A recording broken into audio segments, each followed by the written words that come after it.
Warden stood in his office and stared at the reports on his screen. His thin wings shook behind his back. 3 wardens had died in 6 months. 47 guards had been killed. 212 had been injured so badly they could never work again. The numbers made his stomach turn. The Galactic Coalition maximum security prison was the most dangerous place in known space. It held criminals from 17 different species.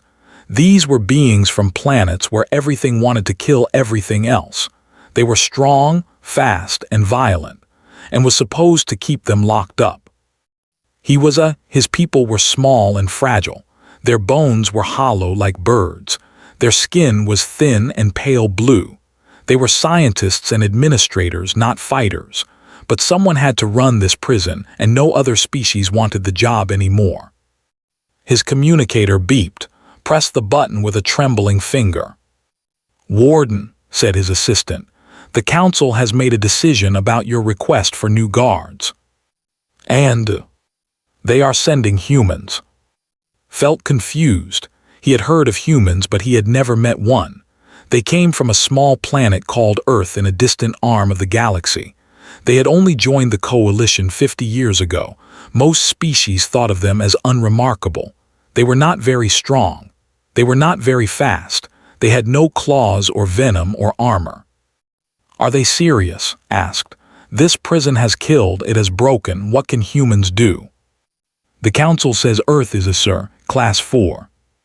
Paused. Class 4 was high, very high, but still he had his doubts. The human ship arrived 3 days later. It was a small vessel, gray and simple, with no weapons visible on the outside. Watched it land from the observation deck. He had gathered his remaining staff to greet the new guards. Everyone wanted to see what humans looked like. The ship's door opened. 12 figures walked out in a single line. They wore black uniforms with no decorations. Their skin came in different shades of brown and pink. They had hair on their heads in black and brown colors. They walked on 2 legs and had 2 arms just like, but they were bigger. Not much bigger, though. The prisoners were 3 times their size. At the front of the group was a female. She had black hair tied back from her face and dark eyes that moved slowly across the landing area. She looked at everything but showed no expression. When she reached, she stopped and gave a small nod. "Warden," she said, her voice was calm and flat. "I am Captain Park. These are my officers." Looked at them. They stood very still. Their eyes were steady. None of them seemed nervous, even though they were standing in the most dangerous prison in the galaxy. Captain Park said, "I must be honest with you. This facility has killed many guards. Species much stronger than humans have failed here. The prisoners are extremely dangerous. They will test you immediately." Park looked at him. Her face did not change. "We understand," she said. "Do you have any special requirements? Weapons, armor, defensive systems?" "No." Blinked his large eyes. "No. We have what we need." She turned to look at the prison building. It was massive, built from dark metal, floating in space far from any planet. "I would like to see the facility now, all of it." Led them through the prison. He showed them the cell blocks where different species were kept. He showed them the wing, where 4-armed giants paced behind energy barriers. They stopped and stared at the humans. Some of them laughed, making deep rumbling sounds. Small, one of them growled, soft, easy to break. Park stopped walking. She turned and looked at the who had spoken. She did not say anything. She just looked at him with those dark, steady eyes. This laughter slowly died. Something in her gaze made him uncomfortable, though he could not say what. She turned and kept walking. They visited the wing, where scaled creatures with venomous claws hissed at them through the barriers. They visited the section, where telepathic beings sat in silence and watched with too many eyes. They visited the fire chambers, where creatures made of living flame burned endlessly. Through all of it, the humans showed no fear. They did not flinch. They did not hurry. They looked at everything with calm, careful attention. At the end of the tour, Park turned to, "We will begin work tomorrow," she said. "I have one request." "What is it?" "Do not interfere with how we work. Do not question our methods. If you have concerns, speak to me privately, but do not undermine us in front of the prisoners." Hesitated. This was unusual. Previous guard teams had always followed his direct orders, but previous guard teams had also died. "Very well," he said. "I agree to your terms." Park nodded once, then she turned to her team. "Get some rest," she told them. "Tomorrow we go to work." That night could not sleep. He kept thinking about the humans. They were so calm, so quiet. He had seen many species come to this prison with confidence. All of them had learned fear eventually. He wondered how long it would take for the humans to learn. He did not know then that he was asking the wrong question. The humans would not learn fear. They would teach something else entirely. Something the prisoners of the galaxy's most dangerous prison had never experienced before. They would teach them what it meant to face a predator that never stopped. The first week passed quietly, too quietly. Watched the security cameras every day, waiting for something to happen. The humans moved through the prison like they owned it. They walked slowly. They spoke softly. They never raised their voices or showed anger.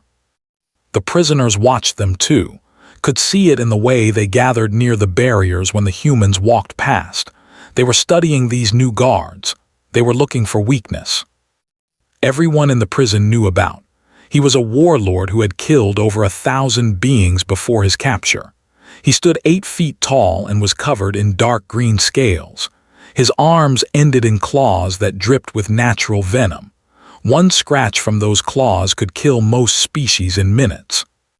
Had killed 2 guards in his first month at the prison. He had injured 7 more. The other followed him like a king. When he spoke, they listened. When he moved, they made way. On the 7th day, decided to test the humans. Officer was on meal duty that morning. He was not the biggest human, but he moved with an easy confidence that made him seem larger. He had a square jaw and short black hair, and eyes that always seemed slightly amused, like he knew a joke no one else understood. He pushed the food cart through the wing. The prisoners lined up at their cell barriers to receive their meals. Everything was normal until he reached cell. Stood at the barrier. He did not reach for his food. He just stared at with yellow eyes. "Human," said. His voice was deep and rough like stones grinding together. "I have heard stories about your kind. They say you think you are special." Looked up at him. Was almost 3 feet taller. His claws were longer than his fingers. "They say a lot of things," replied. His voice was calm. "They say you come from a but I have seen before.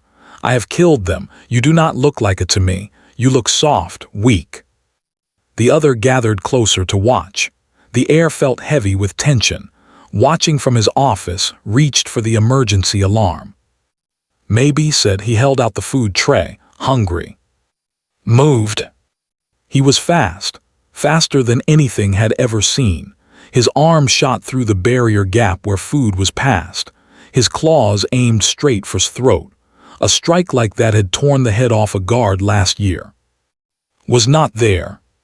He had stepped to the side at the last moment. Not jumped. Not stumbled. Just a simple, smooth step like he had known exactly where his claws would go. His body turned with the movement and his hand came up and grabbed his wrist. Then he pulled. Was strong, but he was also off balance from his missed strike. Used that. He pulled his arm down and twisted it, forcing the massive to bend forward. In the same motion, he stepped behind the arm and pressed his elbow against the throat. It happened in less than 2 seconds. Struggled, but the angle was wrong. He could not use his strength. His other arm could not reach. His claws scraped against metal but caught nothing. Held him there, pressed against the barrier, completely controlled. "I am going to let you go now," said quietly, only could hear him.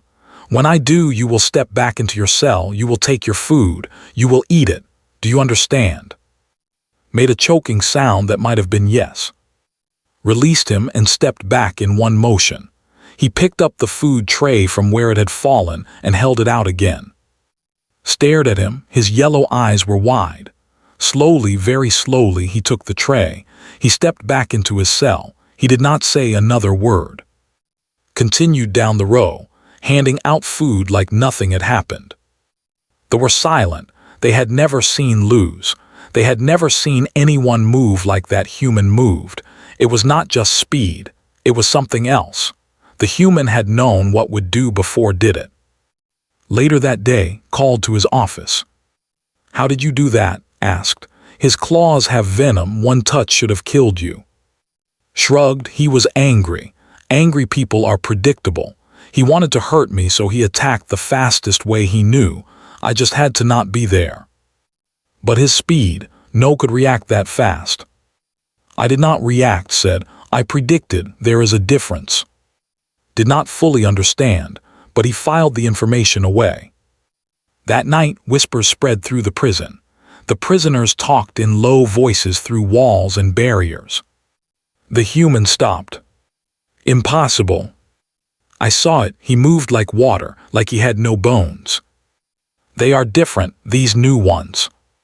Did you see his face after? He was not even scared. He was not even breathing hard. What are they? In his cell, sat alone and stared at his claws. He had killed so many beings. He had never failed to draw blood, but the human had stopped him like it was easy, like it was nothing. For the first time in many years, felt something he had almost forgotten. He felt uncertain.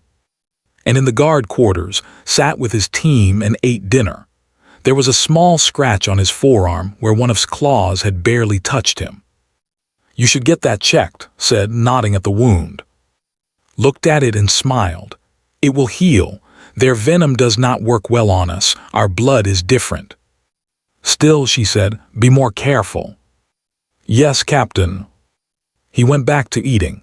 The scratch would leave a small scar. He would add it to his collection. The prisoners had wanted to test the humans. Now they had their answer. The humans did not break. The humans did not panic. And the humans were just getting started. 3 months passed. The prison changed. It did not happen quickly. It happened slowly, like water wearing down stone. The humans did not try to control the prisoners through fear or pain. They did something stranger. They were patient. They were consistent. And they never ever gave up. Officer Han worked in the most dangerous wing of all. It was called the Silent Block. This was where they kept the... were not physically strong. They looked almost fragile, with thin gray bodies and large heads that held too many eyes. But their minds were weapons. They could reach into other beings' thoughts and twist them. They could pull out memories and use them as torture. They could make guards see their worst fears until those guards went insane. 14 guards had lost their minds in the Silent Block before the humans arrived. The staff refused to even walk past its doors. Walked in every day. She was a small woman with a round face and gentle eyes. She looked like someone's kind aunt, not a prison guard. When she first entered the Silent Block, the laughed inside her head. They showed her images of death and pain. They whispered horrible things in voices that sounded like her own family. Kept walking. They pushed harder. They found her memories and used them. They showed her moments of grief and loss. They made her relive every sad thing that had ever happened to her. Sat down at her station and began her work. Unnamed was the most powerful prisoner in the Silent Block. He had driven 3 wardens insane just by looking at them. He turned all his attention on. He pulled her deepest fears from her mind. He showed her images of failure and rejection. He made her feel alone and worthless. He filled her thoughts with darkness. Looked up at his cell and smiled. Is that all you have? She asked. Pushed harder.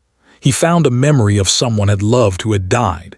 He made her feel that pain again, fresh and raw, as if it had just happened. Tears ran down his face, but she did not scream. She did not run. She wiped her eyes with the back of her hand and kept working. I have already survived that pain, she said too. I carry it with me every day. You cannot use my scars against me. They are mine. They made me strong. Tried again and again. For days, for weeks, he attacked her mind. Nothing worked. Her thoughts were like a wild storm that he could not navigate. Human minds were strange and chaotic. They did not organize information like other species. They were full of contradictions and emotions and random connections that made no sense. And beneath all of that chaos was something else, something hard and unbreakable. After 2 months stopped attacking, he just watched her instead. One day brought him a book. It was a simple story from Earth, translated into the common galactic language. She left it at the food slot of his cell. "What is this?" asked. His real voice was soft and musical. "Something to read," said. "You must be bored." "Why would you give me anything? I tried to destroy your mind." "I know, but you stopped. That is something." She walked away, stared at the book for a long time before he picked it up. In the weeks that followed, began to talk to the, not as a guard talks to prisoners. She talked to them like they were people. She asked about their home worlds. She asked about their lives before prison. She listened to their answers. The other guards thought she was crazy. Even some of the humans worried about her. "They are dangerous," said. "They could still hurt you." "They could," agreed, "but they will not." "How do you know?" "Because they are tired of being monsters. They have been alone in their heads for so long. They want someone to see them as something else." She was right. They began to change. They stopped attacking the few guards who walked past their wing. They started reading the books brought them. They started talking out loud instead of using their powers. One day, asked to speak with privately. "How do you do it?" he asked. "How do you stay so calm? We showed you terrible things. We made you feel terrible pain, but you never broke." Thought about the question carefully. "On my world," she said, "we have a saying, fall 7 times, stand up 8. Humans are not strong because we do not feel pain. We are strong because we feel it and keep going anyway." That sounds exhausting. It is, but what else can we do? Give up, stop trying, she shook her head. That is not how we are made. Was quiet for a long time. "I have looked into the minds of 100 species," he said finally. "I have never seen anything like humans. Your minds are chaos, but at the center of that chaos is something I do not understand. It is like a fire that never goes out." Hope said, "We call it hope." Hope repeated. The word sounded strange in his mouth. Even when everything is terrible, even when there is no reason for it. Especially then. Warden reviewed the reports from the silent block. Incident reports, 0. Attacks on staff, 0. Prisoner compliance, 100%. He looked at the security footage of sitting outside cell, reading a book while they meditated peacefully inside. Did not understand humans. He did not think he ever would, but he was beginning to realize something important. The humans were not winning because they were stronger than the prisoners. They were winning because they were unbreakable in a way that had nothing to do with muscles or weapons. They were unbreakable in their minds, in their hearts. And that thought was far more dangerous. The prison had been quiet for 8 months. Some said it was too quiet. They were right. It started at midnight. The lights went dark. The energy barriers that held the prisoners in their cells flickered and died.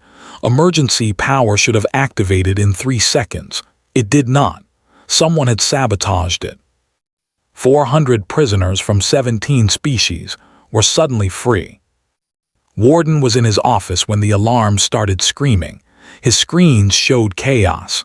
Prisoners flooded the corridors, smashed through doors, climbed the walls. Creatures made of living flame melted through metal barriers. This was not a random riot. This was planned. Someone had been organizing for months. Different species that hated each other were working together. They had one goal: escape. Grabbed his communicator. "Captain Park, what is your status?" His voice came back calm and clear. "We are aware, Warden, My team is moving to contain. Contain? There are 400 of them. You have 12 guards. You need to fall back to the panic room. I am ordering an evacuation. Negative, Warden. We are not leaving. Captain, you will die. There was a pause. When spoke again, her voice was hard as steel. Warden, you agreed not to interfere with our methods. Let us do our job. The communicator went silent. Watched his screens in horror. The humans were not retreating.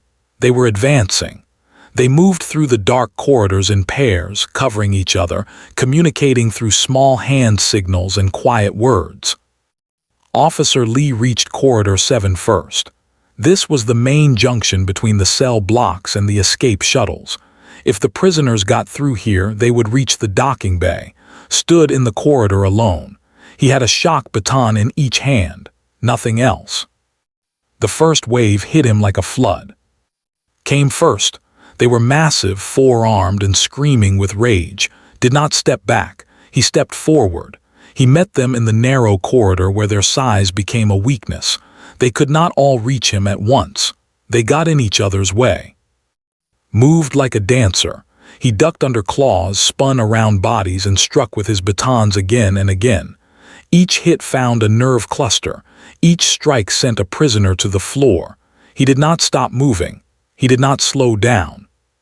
1 hour passed, was still standing. 2 hours, his uniform was torn. There was blood on his face, not his blood. He was still fighting. In Corridor 12, Officer found 2 technicians trapped behind a broken door. Fire creatures were burning through the metal to reach them. Grabbed both, threw one over her shoulder and tucked the other under her arm. Hold on, she said, and started running. She ran through smoke and flames. She ran past prisoners who reached for her. She ran even when something cut her leg and pain shot through her body.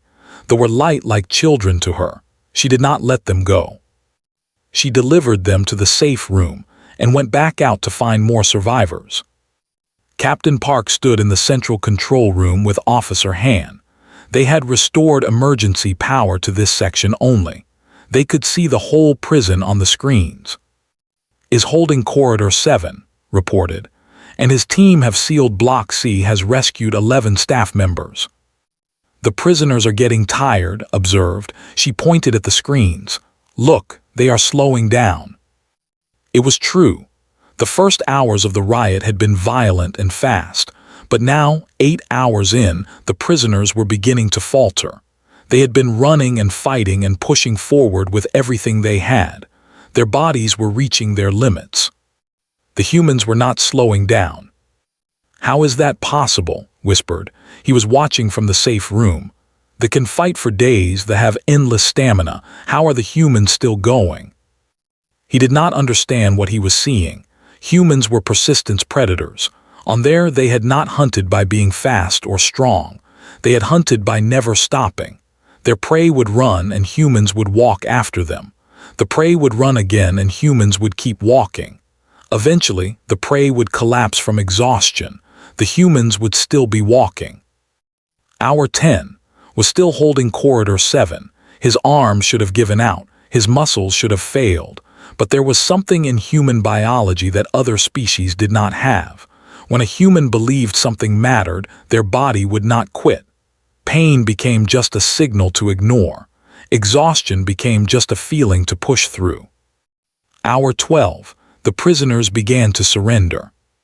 It started with they simply sat down and stopped fighting. They were too tired to continue.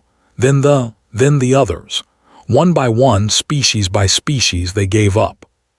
They did not give up because they were beaten. They gave up because they understood something terrible. The humans were not going to stop. The humans were never going to stop. They would keep fighting until every prisoner was back in a cell or dead. There was no escaping beings who did not know how to quit. Hour 14, the riot was over. Finally sat down. He had been fighting for 6 hours straight. His body was covered in bruises and cuts. He looked up at the prisoners who had surrendered around him. There were over 50 of them. Good fight, he said and closed his eyes. The cleanup took 3 days. The humans worked through all of it. They repaired barriers. They returned prisoners to cells. They helped injured staff. They did not rest until the job was done. Warden found Captain Park standing in Corridor 7. She was looking at the scorch marks and claw marks on the walls, evidence of hours of battle. Hal asked, "How did you do this?" Looked at him. Her eyes were tired but still steady. "We did what humans do," she said. "We endured." In the cells, the prisoners whispered to each other. They do not stop. They do not tire. They are not like other. What are they? An old who had fought in many wars answered them. They are what happens when a world makes creatures that refuse to die. They are survivors, and now we know why the galaxy should fear them, not because they are strong, but because they are endless. The whispers spread through the prison, and after that night, no prisoner ever challenged the humans again. 1 year had passed since the humans arrived. The Galactic Coalition maximum security prison was no longer the most dangerous place in known space.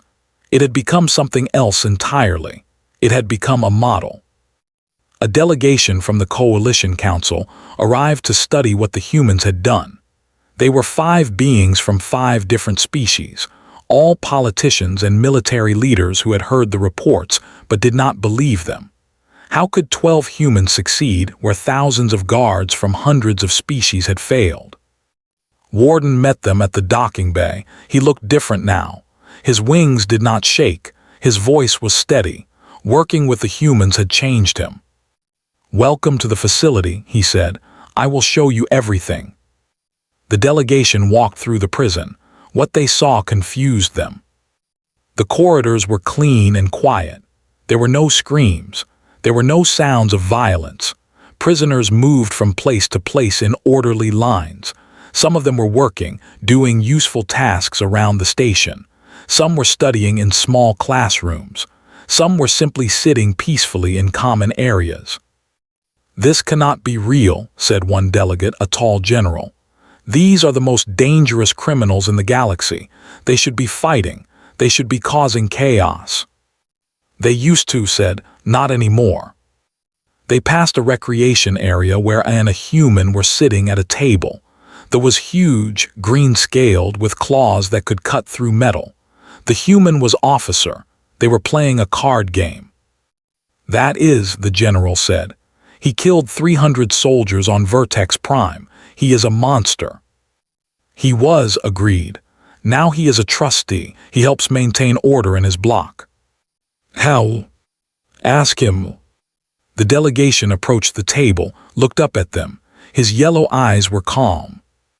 The general said carefully, "Do you remember me? I commanded the forces that captured you." "I remember," said. "You lost many soldiers."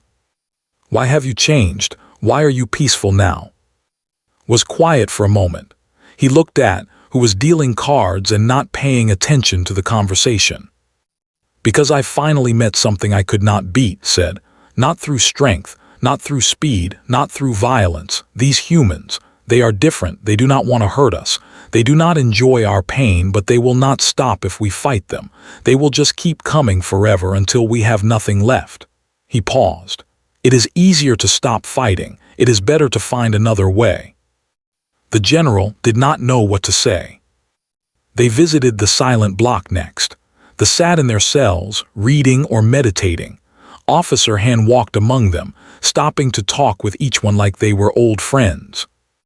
"They could destroy her mind with a thought," a delegate whispered. "Why do they not?" Heard the question. He turned his many eyes toward the delegation. "Because she was the first being who ever treated us like people," he said. "She did not fear us. She did not hate us. She just saw us. Do you know how powerful that is? To be seen." He turned back to his book. "We would not hurt her for anything in the galaxy." The final stop was Captain Park's office. She sat behind a simple desk with nothing on it except a small plant and a photograph of her team. She stood when the delegation entered. "Captain Park," said the lead delegate, a small blue being with many tentacles. Your success here is remarkable. The council wants to understand your methods. How did you do it? Thought about the question for a long moment. We did not do anything special, she said. We were just human. That is not an answer. It is the only answer I have. She walked to the window and looked out at the stars. On Earth, everything tried to kill us. The weather, the animals, the diseases, even our own bodies. Humans who gave up died, so we learned not to give up. We learned to adapt, to endure, to survive no matter what. She turned back to face them. These prisoners are from two. They understand survival. They understand strength. But most of them survived by being the strongest, the fastest, the most dangerous thing around. We survived differently. We survived by never stopping, by working together, by caring about each other even when it was hard. That is what broke them, the general said slowly. Not your combat skills, not your weapons, your endurance. No, said, that is what saved them. They were not broken. They were tired of fighting, tired of being alone, tired of being monsters. We gave them something else.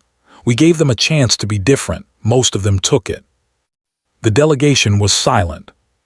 The council will make a recommendation, the lead delegate said finally. All facilities should be managed by humans. Nodded, I thought you might say that. 3 months later, it became galactic law. Human guards were assigned to every maximum security facility in coalition space. Crime rates dropped. Violence decreased. Prisoners who had been considered unreformable began to change. The galaxy learned a lesson about humanity that they would never forget. Humans were not the strongest species. They were not the fastest or the most dangerous, but they had something no other species had. They had a fire inside them that never went out. They had a stubborn refusal to accept defeat. They had the ability to see enemies as people and monsters as beings who needed help. They had hope. And in the end, hope was more powerful than any weapon. Warden wrote his final report on the human experiment. He ended it with a simple observation. The galaxy has many. They have produced many dangerous species. But Earth produced something unique. Earth produced survivors who refuse to let others be destroyed. They are guards, yes. But more than that, they are proof that strength without compassion is not strength at all. It is just violence waiting to fail. He filed the report and looked out his window at the peaceful prison station. Somewhere in the corridors, Officer was teaching card games to inmates. Officer Han was reading poetry too. Officer Lee was quietly repairing a broken door while a prisoner held his tools. 12 humans had changed everything. And this thought was only the beginning.